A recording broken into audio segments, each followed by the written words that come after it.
Баршаңызға қайырлы күн достар, қалдарыңыз қалай? Бүгін мен сіздермен осындай дәруменге өте бай, керемет нанның рецебімен бөлісейін деп отырмын. Оған бізге қажетті ең алдымен осындай асқабағымыз. Асқабақтың жарты бөлігін алып, тазалап, жуып алып, осылай видеода көрсеткендей 4 бұрышты етіп алдын ала турап аламыз. Одан кейін үстіне салқын су құйып, отқа қойып, осылай пісіріп аламыз. Мінекей менде 10-15 минутта пісті. Піскеннен кейін арнайы блендерден өткізетін ыдысымызға салып, оны блендерден өткізіп аламыз. Тез ғана өтеді, себебі бізде асқабақ жұмсақ, әрі бұл пісіп тұрғандықтан тез болады.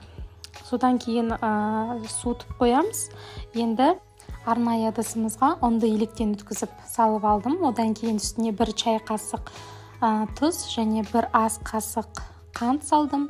Және 1 шай қасық дрожь салдым.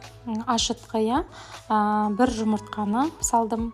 Және 1 ас қасық қаймақ салдым. Барлығын осылайынан жақсылап араластырып аламыз. Араластырып болғаннан кейін біздің суып тұрған дайын асқабағымызды құйып, барлығын алдын ала бірінші қасықпен араластырдым. Толығымен барлығын құйып, біз нан илейтін боламыз. Мінекей қалған бөлігін құйдым. Егер сіздерде асқабағыңыз аз болып қалып жатса, орнына кішкене су құйып жіберсе де болады. Қасықпен иледім. Енді біріккеннен кейін осылайынан қолмен нан илейміз.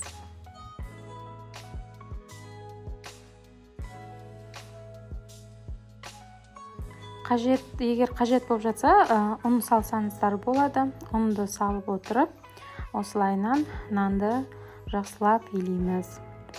Мінекей менде нанымыз дайында болып қалды. Осыны енді бетін жауып, 35-40 минутқа нанды көтерілгенше қойып қоямыз. Осылайынан әдемілеп илеп, бетін жауып қойып қойдым. Жарты сағатта болады негізі. Менде осындай 40 минут тұрды. Осындай әдемі қамыр шықты. Енді әдемілеп, кішкене қалыңдау етіп, видеода көрсетілгендей қамырымызды жаятын боламыз.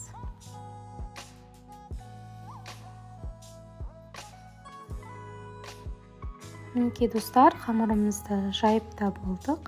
Енді осындай қалыңдықта жайсаңыздар болады.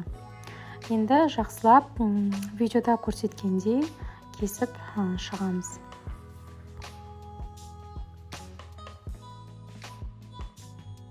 Мен осылайынан 4 бұрышты етіп кесіп алдым. Мінекей қамырымыз біздің дайын. Енді арнайы формаға сұйық май құйып, барлық жеріне тигізіп жағып шығамыз. Одан кейін үстіне дайын қамырымызды орналастырамыз. Мінекей осылайынан барлық қамырды салып шығамыз.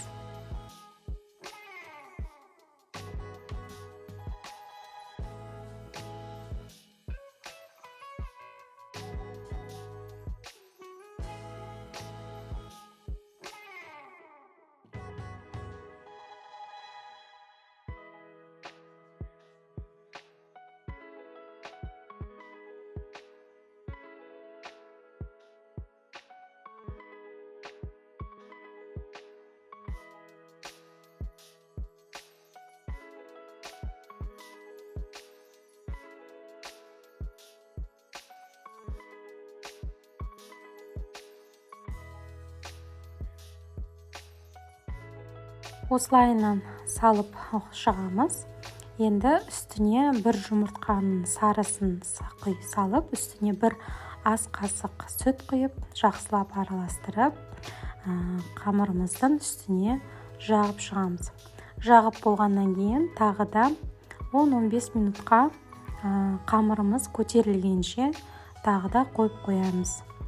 Одан кейін барып 180 градуста қызып тұрған пешімізге 30-35 минутқа қамырымызды қоямыз. Бетіне әсемдеу үшін осылай жаңағы асқабақтың дәнегін сеуіп шықтым.